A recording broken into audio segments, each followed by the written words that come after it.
قبيلة الصحابة أو ما تعرف بعيال الصحابة هي قبيلة كبيرة ذات نسب عريق، جذورها ضاربة في أعماق التاريخ. تعتبر من أكبر قبائل قضاعة عددا وذكرى. استقرت في البداية ما بين الحجاز وتهامة، ثم انتشرت في العديد من الدول الأخرى مثل مصر والسودان وسوريا والعراق. إنها قبيلة جهينة، وهي صاحبة المثل المشهور: وعند جهينة الخبر اليقين. أما اسم جهينة فهو ظلمة الليل أو القطعة من الليل، فإنهم أحبوا هذا الاسم وخصوه بالنساء، وقصدوا به الصبية الحسناء. وعرفت قبيلة جهينة بالشجاعة والإقدام، وقيل عنها جهينة جامعة نتعلم منها الفروسية والرماية والشجاعة.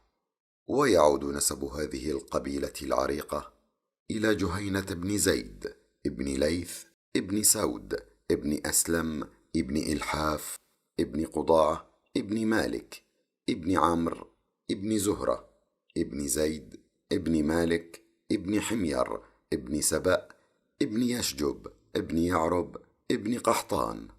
وقد كان لقبيلة جهينة دور بارز في الإسلام وانتشاره والدعوة إليه والدفاع عنه. فعند هجرة الرسول صلى الله عليه وسلم من مكة إلى المدينة، وفدت إليه قبائل العرب معلنة إسلامها.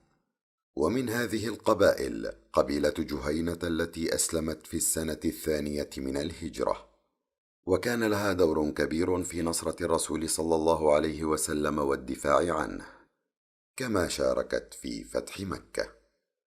وقد كان عمرو بن مرة الجهني من أوائل من أسلموا من جهينة، فكلفه الرسول صلى الله عليه وسلم بدعوة قومه للإسلام.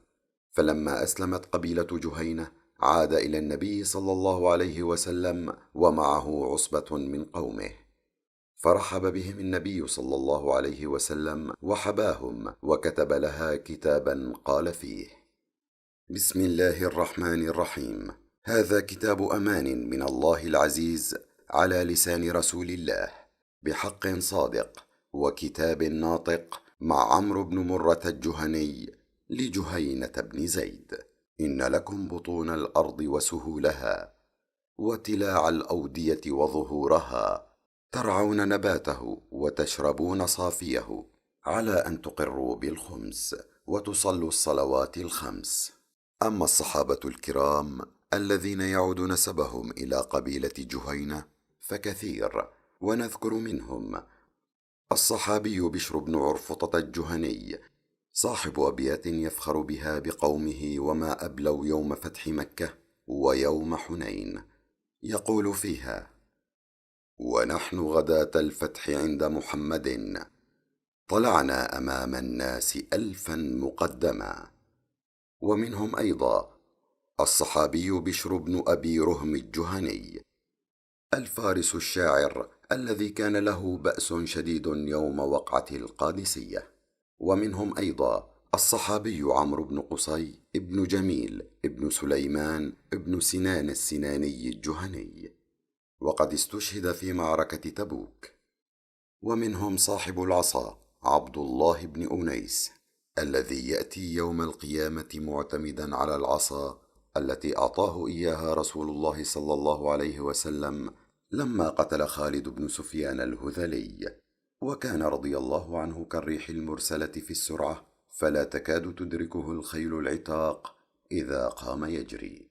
وقد شهد بيعة العقبة ومعركة بدر ومعركة أحد وغيرها من المواقع مع رسول الله صلى الله عليه وسلم.